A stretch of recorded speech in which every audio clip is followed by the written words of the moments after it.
الحياة إما للإنسان وإما عليه، تمر ساعاتها ولحظاتها وأيامها وأعوامها تمر على الإنسان فتقوده إلى المحبة والرضوان حتى يكون من أهل الفوز والجنان، أو تمر عليه فتقوده إلى النيران وإلى غضب الواحد الديان.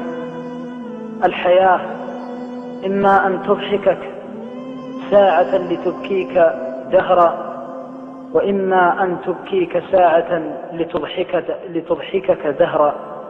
الحياة إما نعمة للإنسان أو نقمة عليه. هذه الحياة التي عاشها الأولون وعاشها الآباء والأجداد وعاشها السابقون فصاروا إلى الله عز وجل بما كانوا يفعلون. الحياة معناها كل لحظة تعيشها وكل ساعة تقضيها، ونحن في هذه اللحظة نعيش حياة إما لنا وإما علينا.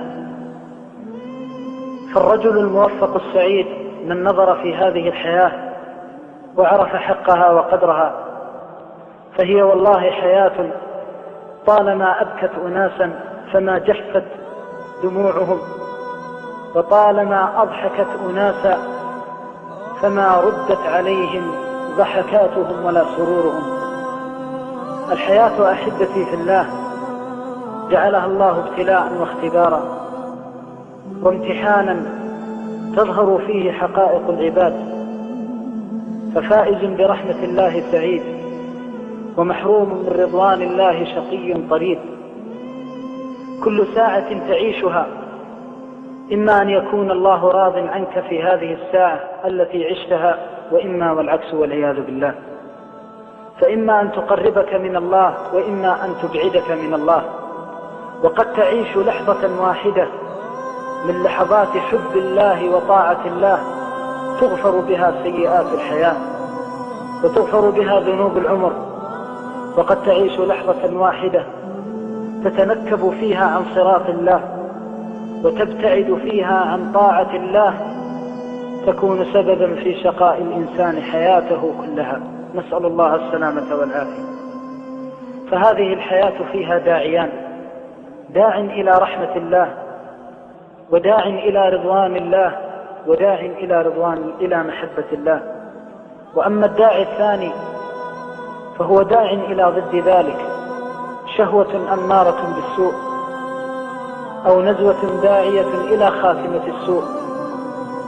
والإنسان قد يعيش لحظة من حياته يبكي فيها بكاء الندم على التفريط في جنب ربه، يبدل الله بذلك البكاء سيئاته حسنات. وكم من أناس أذنبوا، وكم من أناس أساءوا، وكم من أناس ابتعدوا وطالما اغتربوا عن ربهم، فكانوا بعيدين عن رحمة الله، غريبين عن رضوان الله، وجاءتهم تلك الساعة واللحظة وهي التي نعنيها بالحياة الطيبة، لكي تراق منهم دمعة الندم، ولكي يلتهب في القلب داعي الألم، فيحس الإنسان أنه قد طالت عن الله غربته وقد طالت عن الله غيبته، لكي يقول: إني تائب إلى الله منيب إلى رحمته ورضوانه. وهذه الساعة هي الساعة التي هي مفتاح السعادة للإنسان، ساعة الندم. وكما يقول العلماء إن الإنسان قد يذنب ذنوبا كثيرة، ولكن إذا صدق ندمه وصدقت توبته بدل الله سيئاته حسنات، فأصبحت حياته طيبة بطيب ذلك الندم وبصدق ما يجده في نفسه من الشجا والألم. ونسأل الله العظيم رب العرش الكريم أن يحيي في قلوبنا هذا الداعي إلى رحمته، وهذا الألم الذي نحسه من التفريط في جنبه. أحبتي في الله، كل واحد منا يريده أن يسأل سؤالا، أن يسأل نفسه عن الليل والنهار: كم يسهر من الليالي، وكم يقضي من الساعات، كم ضحك في هذه الحياة، وهل هذه الضحكة ترضي الله عز وجل عنه؟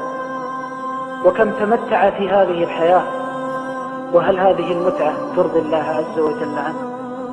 وكم سهر، وهل هذا السهر يرضي الله عنه؟ وكم سؤال يسأل فيه نفسه. وقد يبادر الإنسان: لماذا أسأل هذا السؤال؟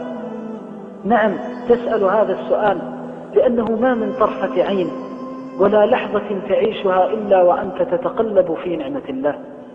فمن الحياء مع الله والخجل مع الله أن يستشعر الإنسان عظيم نعمة الله عليه. من الحياء والخجل أن نحس أننا نطعم طعام الله، وأننا نستقي من شراب خلقه الله، وأننا نستظل بسقفه، وأننا نمشي على فراشه، وأننا نتقلب في رحمته. فما الذي نقدمه في جنبه؟ يسأل الإنسان نفسه. يقول الأطباء: إن في قلب الإنسان مادة لو زادت 1% أو نقصت 1% مات في لحظته.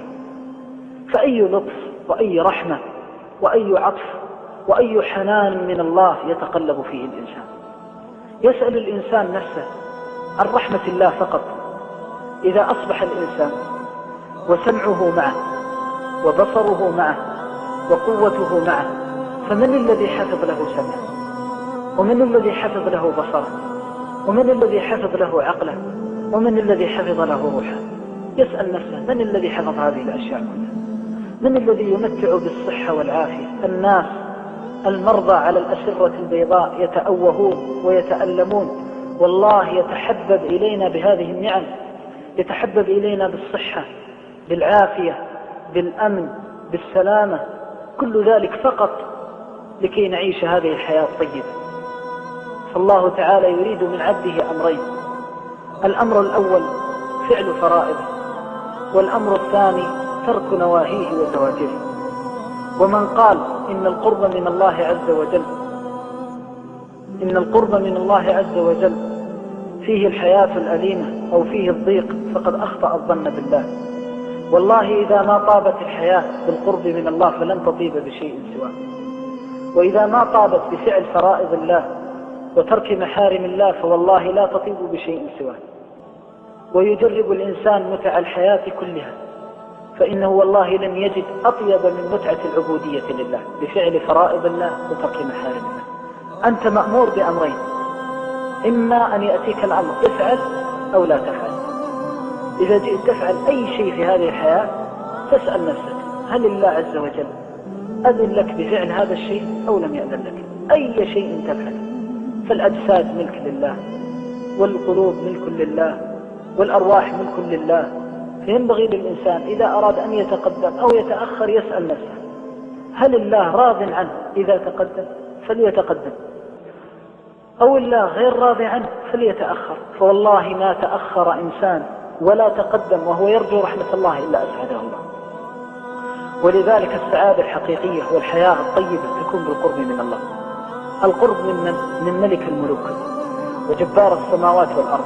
الأمر أمره، والخلق خلقه، والتدبير تدبيره. ولذلك تجد الإنسان دائما في قلق وفي تعب. تجد الشخص يتمتع بكل الشهوات، ولكن والله تجد ألذ الناس بالشهوات أكثرهم آلاما نفسية، وأكثرهم قلقا نفسيا، وأكثرهم ضجرا بالحياة. واذهب وابحث عن أغنى الناس تجده أتعب الناس في الحياة.